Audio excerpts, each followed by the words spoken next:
Wednesday evening ஒரு 6:30 கிட்ட இருக்குங்க. சரி அம்மா வீட்டுக்கு போயிட்டு வந்துடலாம், ஒரு மாதிரி டல்லாகவே இருக்குன்னு சொல்லி கிளம்பியிருந்தோம். அங்கே போனால் கொஞ்சம் ஃப்ரெஷ்ஷான காற்று கிடைக்கும், ரிலாக்ஸ் பண்ணிட்டு வரலாம் அப்படின்னு. அப்பாவும் தம்பியும் வெளியே போயிருந்தாங்க.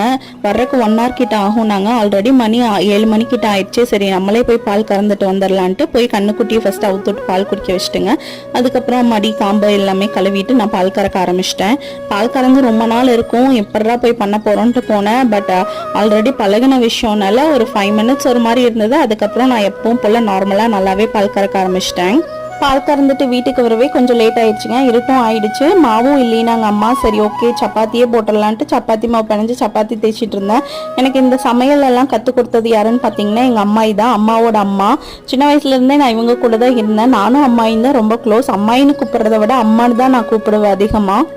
ரொம்ப நாள் கழிச்சு 2 பேரும் ரொம்ப நேரம் பேசிகிட்டே இருந்தோம். ஏதோ ஒரு பழைய கதை, ஸ்கூலுக்கு போன விஷயம், இதெல்லாமே ஜாலியாக பேசிகிட்டு இருந்தோம். அந்த அன்னைக்கு ஈவினிங்